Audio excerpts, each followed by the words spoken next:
எங்க கட்சியை பார்த்துக்க எங்களுக்கு தெரியும், நீங்க தான் உங்க கட்சியை பார்த்துக்கணும் அப்படின்னு ஒருத்தர் பேசியிருக்கார். பேசினது யார்? எதிர்கட்சி தலைவர் எடப்பாடி பழனிசாமி அவர்கள். அவரு இப்போ பிரச்சாரம் நடந்துகிட்டு இருக்கு அப்படின்றது உங்களுக்கு தெரியும். அந்த பிரச்சார வாகனத்தில் நின்று பிரச்சாரத்தில் பேசும்போது அவர் என்ன சொல்றாரு அப்படின்னு பார்த்தீங்கன்னா, நம்ம கிட்ட இருந்து போனாரே பன்னீர்செல்வம் அவர்கள், அவர் அங்கே போய் என்ன பேசுறாரு, இவருக்கு இங்கே தேவையான அங்கீகாரம் கொடுக்கலையாம். எதுக்கு கொடுக்கல? நாங்களா பண்ணா? நீங்க எவ்வளோ பேக் அடிச்சிங்கன்னு உங்களுக்கே தெரியுமே, மக்களுக்கு தெரியும்.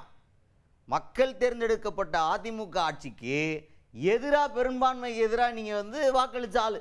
அப்பேற்பட்ட மகான் பன்னீர்செல்வம் அவர்கள், அவர் இப்போ அங்கே போய் உட்காந்துட்டு அதிமுகவில் இவருக்கு அங்கீகாரம் போதுமான அளவுக்கு இல்லையா, அதெல்லாம் அங்கே போயிட்டாராம். பார்த்தீங்களா கதையை அப்படின்ற மாதிரி பேசியிருக்காரு எடப்பாடி பழனிசாமி அவர்கள். ஏற்கனவே விளக்கப்பட்ட ஒருவர் திமுக போய் சேர்ந்திருக்கார்.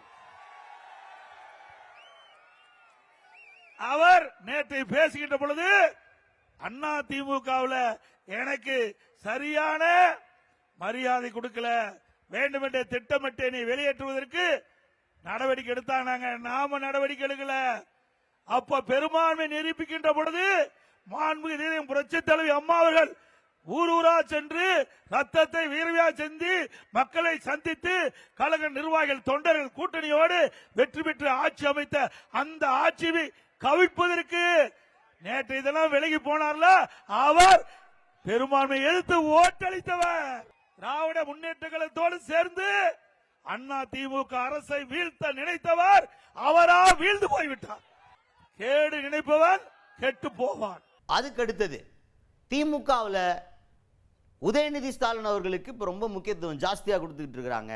ஆனால் அதை தாண்டி திமுகவுக்காக உழைச்ச நிறைய பெரிய தலைவர்கள்லாம் இருக்கிறாங்க. மிஷாவில் அரெஸ்ட் ஆனவங்கலாம் ஏகப்பட்ட பேர் இருக்காங்க. அந்த மாதிரி எதுக்காவது அரெஸ்ட் ஆனாரா உதயநிதி ஸ்டாலின்? இல்லை, எத்தனை வருஷமாக பாடுபட்டார். பொசுக்குன்னு தூக்கி துணை முதல்வர் பதவி அவர் கொடுத்துட்டீங்க. ஏன் வேற மூத்த தலைவர்களே இல்லையா திமுகவில்? திமுகவில் இருக்க மூத்த தலைவர்கள்லாம் பாவம் அப்படின்னு பேசியிருக்காரு எடப்பாடி பழனிசாமி அவர்கள். உதயநிதி ஸ்டாலின் அவர் என்ன சிறைக்கு போனாரா, இல்ல அந்த கட்சியில பாடுபட்டாரா, உழைத்தாரா? அந்த கட்சியில எவ்வளவு பேர் இந்த இயக்கத்துக்கு திமுகவுக்கு தியாகம் செய்தவர்கள் இருக்கின்றார்கள். எமர்ஜென்சி கைது செய்யப்பட்டார், மிசாலே கைது செய்யப்பட்டார், சிறையில் அடைக்கப்பட்ட மூத்த நிர்வாகிகள் இருக்கிறாங்க திமுகவில். அவர்களுக்கெல்லாம் துணை முதலமைச்சர் கிடைக்கல. திமுக உழைத்து ஓடாய் போய் தேர்ந்தவர்களுக்கெல்லாம் திமுகவில் இடமில்லை. ஆனா திரு கருணாநிதி குடும்பத்தில் பிறந்த உதயநிதி அவர்களுக்கு மட்டும் துணை முதலமைச்சர் கொடுத்திருக்கின்றார். தொடர்ந்து பேசும்போது தான் இப்போ திமுக அடிக்கடி அதிமுக பாவம் பாஜக கிட்ட அடமானம் வச்சுட்டாங்க, பாஜக முழுங்கிடும் அதிமுகன்னு சொல்லி பேசிக்கிட்டு இருக்கிறத கவுண்டர் பண்ணியிருக்கார் எடப்பாடி பழனிசாமி அவர்கள். என்ன சொல்றாரு? எங்க கட்சியை பாத்துக்க எங்களுக்கு தெரியும், நாங்க பாதுகாத்துக்கிறோம் எங்க கட்சியை. ஆனா நீங்க இப்போ உங்க கட்சியை பாதுகாக்க வேண்டிய நிலைமைக்கு தள்ளப்பட்டிருக்கீங்க. ஏன்னா அங்க போயிருக்க ஆளெல்லாம் சாதாரணமான ஆளு கிடையாது. பன்னீர்செல்வம் அவர்கள்லாம் எப்பேற்பட்ட பயங்கரமான ஆளு. அவர் சும்மா இருப்பாரா? ஆம புகுந்த வீடு விளங்காதுங்கிற மாதிரி பன்னீர்செல்வம் அவர்கள் புகுந்த கட்சி விளங்கவே விளங்காது அப்படின்ற மாதிரி பேசியிருக்காரு எடப்பாடி பழனிசாமி அவர்கள். ஸ்டாலின் அவர்களே, எங்களுடைய ஆட்சி நாங்க காப்பாத்திக்குவோம், எங்களுடைய கட்சியை நாங்க காப்பாத்திக்குவோம். ஆனா உங்க கட்சியை அவரால் காப்பாற்ற முடியாது. ஏன்னா இங்கிருந்து போனவர்கள் எப்பேற்பட்ட ஆளு, சாதாரண ஆளா? திரு ஓபிஎஸ் எப்படிப்பட்டவரு?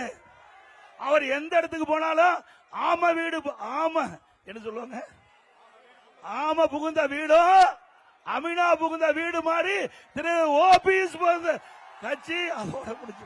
தொடர்ந்து பேசும்போது அடுத்ததா என்ன சொல்றாரு அப்படின்னு பாத்தீங்கன்னா, செந்தில் பாலாஜி அவர்கள்ட்ட வர்றாரு. செந்தில் பாலாஜி அவர்கள் இங்க இருக்கிற இவ்வளவு பெரிய அதிமுகவுக்கே விபூதி அடிச்சவர். அவர் அங்கே வர்றாரு. ஈடி அவரை அரெஸ்ட் பண்ண பாக்குது.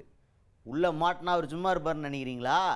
அவர் மாட்டினதுக்கு அப்புறம் யாரை வேணா போட்டு கொடுக்கலான்னு போட்டு கொடுத்துட்டு போயிட்டே இருப்பாரு. பார்த்துக்குங்க ஸ்டாலின் அவர்களே, உங்க கட்சியை தான் நீங்க பாதுகாக்க வேண்டிய ஒரு இக்கட்டான சூழல் இருக்கீங்க அப்படின்னு வார்னிங்க போட்டிருக்காரு எடப்பாடி பழனிசாமி அவர்கள்.